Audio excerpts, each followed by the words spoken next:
ஜல்லிக்கட்டுல முதல் முறையா பங்கேற்கிற வீரர்கள் யாராவது இருக்காங்களா? இந்த வருஷம் தான் முதல்ல நாங்க பங்கேற்க போறோம் அப்படின்னு சொல்றவங்க, அவங்க இது குறித்து என்ன சொல்றாங்க? எவ்வளவு உற்சாகத்துல இருக்காங்க அவங்க? மொத்தமே பாலமேடு முழுவதும் பாத்தீங்கன்னா இன்னைக்கு ஒரு தீபாவளி பொங்கலை தீபாவளி முன்னாடியே கொண்டாடுற மாதிரி, அதாவது பொங்கல் கலந்த தீபாவளியாக பட்டாசு வெடிச்சு கொண்டாடிட்டு இருக்காங்க. இப்ப பாத்தீங்கன்னா இந்த வாடி வாசல்ல தான் நம்ம நின்றுட்டு இருக்கிறோம். இந்த வாடி வாசல்ல காளை வளர்ப்போர் மற்றும் மாடுபிடி வீரர்கள் மற்றும் ஊர் பொதுமக்கள், நிர்வாக கமிட்டியினர் இருக்கிறார்கள். மற்றும் பல்வேறு ஊர்களில் இருந்து வேடிக்கை பார்க்க வந்தவர்களும் தற்போது இந்த களத்தில் இறங்கி அவர்களும் ஒரு தீபாவளி போல உற்சாகமாக கொண்டாடி கொண்டிருக்கிறார்கள். நம்முடைய காளை வளர்ப்போர் மற்றும் மாடுபிடி வீரர்கள் நம்மளே இருக்கிறார்கள். அவரிடம் கேட்போம், நீங்க எத்தனை வருஷமா காளை வளர்த்துட்டு இருக்கீங்க? இப்ப ஒரு வருஷமா உங்களுக்கு காளை கலந்துக்கல, இப்ப அந்த காளை தயார் நிலையில இருக்கிறாங்க? தயார் நிலையில இருக்குது. இது வரைக்கும் நாங்க கிட்டத்தட்ட சந்தோஷ சூழ்நிலை பேசிக்க வாய் வர மாட்டேன். காரணம் என்னன்னா, நாங்க ஒரு இத்தனை ஆண்டு இத்தனை வருஷம் நாங்க செலவு நடத்திட்டு இருக்கிறோம். நடத்தும் போது அதை விட சந்தோஷம் இந்த வருஷம் தான் பெரிய சந்தோஷமா இருக்குது. காரணம் என்ன அப்படின்னு சொன்னா, நாங்க பட்ட பாட்டுக்கு மட்டுமில்ல, நாங்க மாடுகளை கூட அடிமாடு விற்கிற சூழ்நிலை இருந்துச்சு. அது இன்னைக்கு மாற்றி அமைச்ச மத்திய அரசு மாநில அரசுக்கும் எங்களுடைய மாடு வளர்ப்பு சங்கத்தின் சார்பாக ரொம்ப நன்றியை தெரிவித்துக் கொள்வோடு, இது மட்டுமல்லாமல் இந்த தடவை நாங்க பெத்த தாயத்தை எப்படி குழந்தை வெளியே வருமோ அவ்வளவு வேதனைப்பட்டதை விட இந்த டிப் சந்தோஷம் அதிகமா இருக்கிறதுனால நாங்க நிச்சயமாக மத்திய மாநில அரசின் கட்டுப்பாட்டுக்கு உள் அடக்கி நாங்கள் நல்ல முறையில் ஜல்லிக்கட்டை நடத்துவதற்கு நாங்கள் அனைவரும் தயாராக முடியும். அன்பு தெரிவித்துக்க நன்றி, வணக்கம்.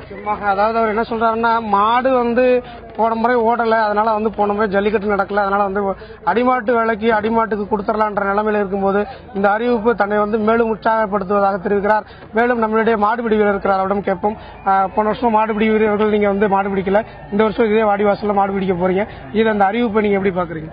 உலக புகழ்பெற்ற பாலமேடு ஜல்லிக்கட்டாவை தொடர்ந்து நடத்துவதற்காக ஒரு மாபெரும் உண்ணாவிரத்தை ஏற்பட்டோம். இப்போது இந்த சந்தோஷத்தை எங்களால ஒன்னும் சொல்ல முடியல. இந்த தீபாவளி போன்ற பட்டாசு வெடிச்சு இனிப்புகள் வழங்கியும் மற்ற எல்லா விதமான ஆட்டம் பாட்டத்தோட மிகவும் தீபாவளி இன்னைக்கு தான் எங்களுக்கு வந்திருக்கு என்பதை மிகவும் மகிழ்ச்சியுடன் தெரிவித்து வருகிறோம். இந்த நிகழ்வை எடுத்துக் கொடுத்த மத்திய மாநில அரசுக்கும் மற்றும் விழா கமிட்டியாளருக்கும் மற்ற எல்லா பேருக்கும் கோடான நன்றிகளை தெரிவித்துக் கொள்கிறோம். அதாவது காளை வளர்ப்போர் மற்றும் காளை மாடுபிடி வீரர்கள்லாம் ஒரு சந்தோஷத்தின் உச்சத்தில் இருக்கிறாங்க. அவர்களுக்கு பேசுவதற்கு வாய் வரவில்லை என்று கூறுகிறார்கள். ஊர் பொதுமக்கள் சிலர் இருக்கிறார்கள், அவர்கள் கேட்போம். இந்த ஜல்லிக்கட்டு அறிவிப்பை நீங்க ஊர் பொதுமக்களா எப்படி பாக்குறீங்க? ஜல்லிக்கட்டு அறிவிப்பாக்க எங்களால நினைச்சு கூட பார்க்க முடியல. நாங்கள் இந்த டைம் பார்த்தோம், இப்ப வரும் பிறவரும் பார்த்தா வரல. நாங்கள் உண்ணாவிரதத்தை ஆரம்பிச்சு இதுல ஆரம்பிச்சோம் பார்த்தோம். ஆரம்பிச்ச உடனே அரை மணி நேரத்தில் எங்களுக்கு இதோட ஆர்டர் கிடைச்சது. மிகப்பெரிய இரட்டடிப்பு சந்தோஷம், 30 சந்தோஷம் கிடைச்சு எங்களுக்கு ஜல்லிக்கட்டு நடைபெறதுக்கு எங்களுக்கு ஒரு வாரம் டைம் கொடுத்துருக்காங்க. எங்களுக்கு ஒரு நாள் டைம் கொடுத்தாலும் நாங்க 2006 பயங்கரமா கொண்டாடணும். இப்ப எங்களுக்கு 8 நாள் டைம் கொடுத்துருக்காங்க.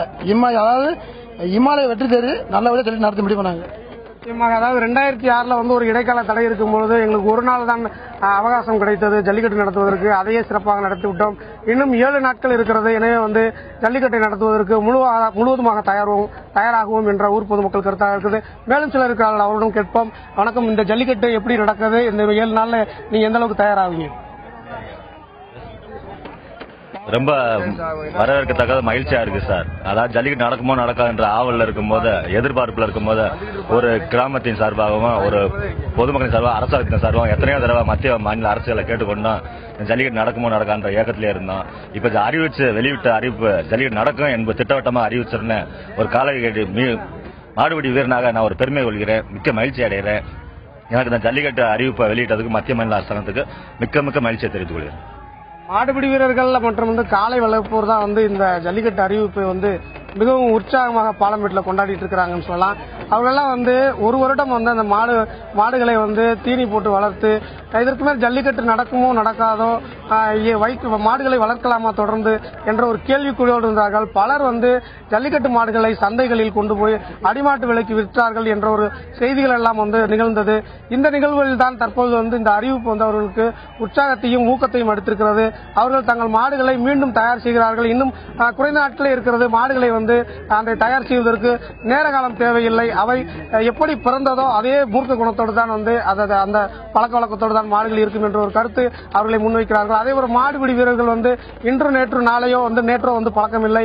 அவர்கள் சிறு வயதிலிருந்தே மாடுபிடித்து பழகி இருக்கிறார்கள். எனவே எந்த மாட்டை எப்படி வாடிவாசலில் எந்த பக்கத்திலிருந்து பிடிப்பது, திமிலை பிடிப்பதா கொம்பை பிடிப்பதா என்பதெல்லாம் அவர்களுக்கு முன்கூட்டியே தெரியும். மாட்டின் போக்கை பார்த்து அவர்கள் மாட்டை பிடித்து விடுவார்கள்.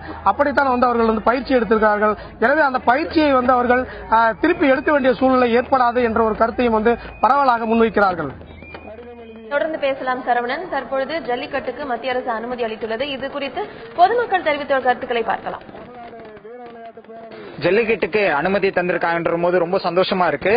இதுல முக்கிய பங்கெடுத்த மாண்புமிகு தமிழக முதல்வர் புரட்சித் தலைவி அம்மா அவர்களுக்கும் மாண்புமிகு பிரதமர் நரேந்திர மோடி ஐயாவுக்கும் எங்களோட கோடான கோடி நன்றிகளை தெரிவித்துக் கொள்கிறோம்.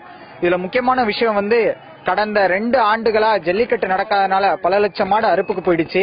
இப்ப ஜல்லிக்கட்டு அனுமதி தந்ததுனால இந்த காளைகள் மீண்டும் இருக்கிற காளைகள் வந்து நல்ல சந்தோஷமா அதுங்க ஜல்லிக்கட்டுல பங்கெடுத்து வரும் தலைமுறைக்கு வந்து இந்த ஜல்லிக்கட்டை கொண்டு போய் விடுவோம்.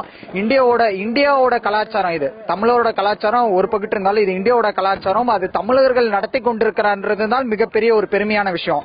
இதுல அனைத்து அரசியல் தரப்புக்கும் அனைத்து ஊடகங்களுக்கும் எங்கள் சுறாவி காளை பவுண்டேஷன் மூலமாக நன்றிகள் தெரிவித்துக் கொள்கிறோம்.